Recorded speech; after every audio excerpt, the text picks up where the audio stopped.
Self-development with tactics.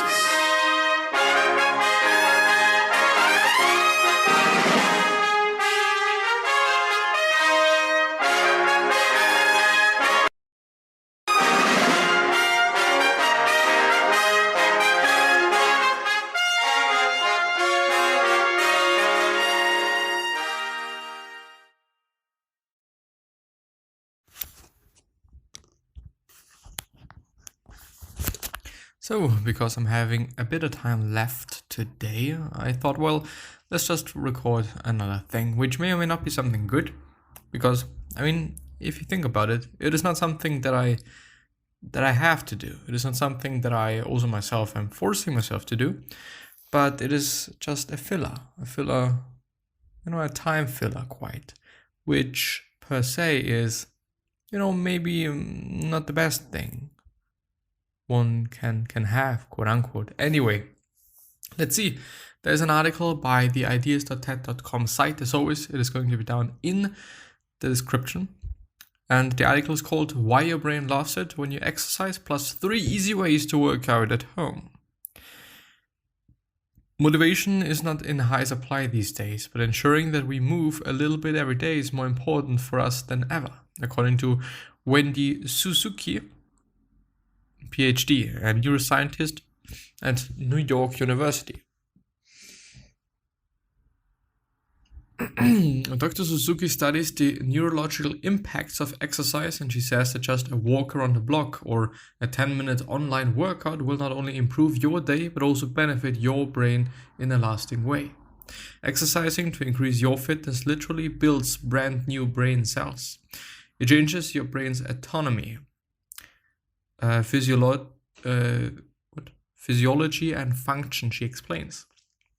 Every time you work out, you're giving your brain a neurochemical bubble bath, and these regular bubble baths can also help protect your brain in the long term from conditions like Alzheimer's and dementia. This sounds great, but it's hard to turn those long-term benefits into motivation to get up and do something every day.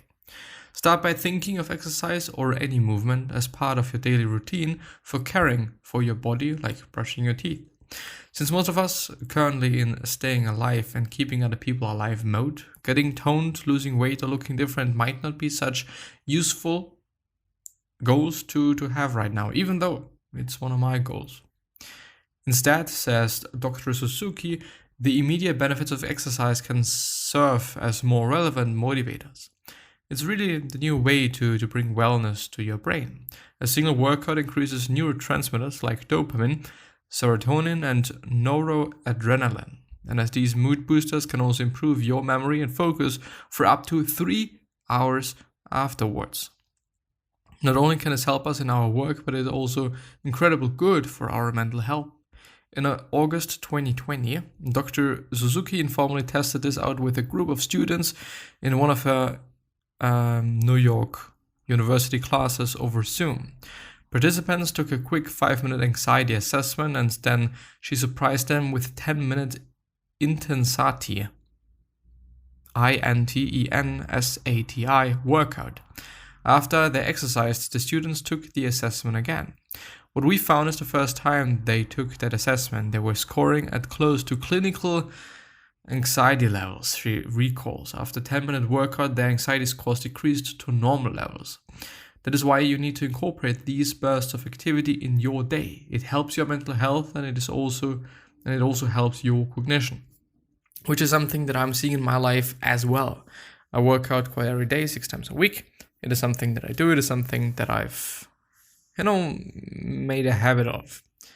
And I would say the best time for me of the day is right after the workout. Especially when I had a great workout. But, quite in general, after the workout, I just feel really good. So, how much do you need to exercise in order to feel those benefits? That, says Dr. Suzuki, is the billion-dollar question. Unfortunately, there is no simple answer. 5 push-ups or 10 burpees don't automatically release a set amount of dopamine. In her 2017 TED Talk, she recommends trying to fit in 30-minute sessions of exercise 3 to 4 times a week, which is nothing, by the way. But the real answer, especially now, is to exercise for as long as you can, ideally doing it a little bit every day. Even a walk can start to give you those neurotransmitter and mood benefits, she adds. Many of the positive effects she mentions come from doing cardiovascular exercise, that is, any workout that gets your heart rate up. But even this can be accessible than it feels. What? But even this can be more accessible than it feels. A vigorous session of power vacuuming will get your heart pumping, even if you can't go for a run. If your building has stairs, take them instead of an elevator. Even if you start with just a few minutes a day, it's likely that you'll end up increasing what you're doing over time. That's what the research in Dr. Suzuki's lab has shown. The more exercise you do, if you're successful at regularly exercising, the more motivation you gain. She says, I don't want to do it some mornings, but then I remember how good it really feels at the end. Which is really the case, by the way. So when is the best time to work out? Similarly, there is no need to be too prescriptive with timing, according to Dr. Suzuki. As she puts it, anytime you feel like working out, work out. It will be beneficial to you, so whenever you find time, just do it, especially if you're a parent with your children. Her personal approach is to exercise in the mornings, so she can bring those cognitive benefits into her workday. But if you find you're most productive in the evenings, it might be a good time for you. Try to enhance the natural tendency you know you have, advises Dr. Suzuki.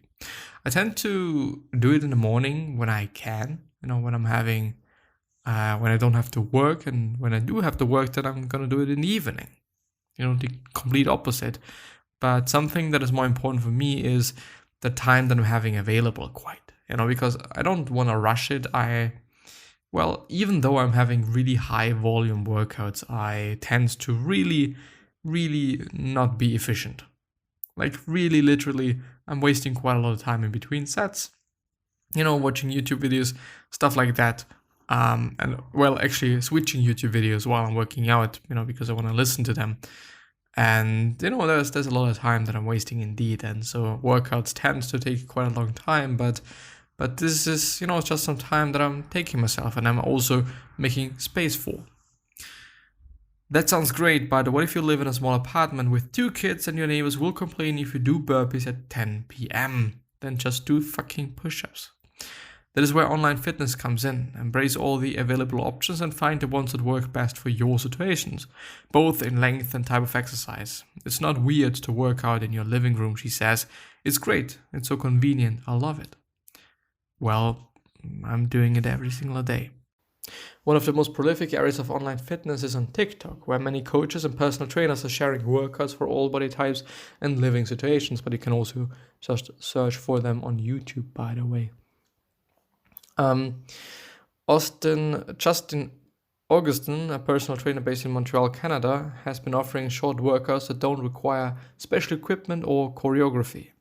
Here are 3 with great exercises to do at home. They are perfect for people working out in small indoor spaces who want a short fitness break, and you can find dozens more on his TikTok. Indoor cardio, he says. Quiet workout, which, it's amazing that he's doing that. Low impact silent cardio workout for beginners and indoor cardio. So also pretty fit, which by the way is important. At least for me, I don't want to listen to somebody that does not look like he or she knows what he or she is talking about. But yeah, anyway, it is something that I highly, highly, highly recommend you do as well. And gonna see you the next time. Bye-bye.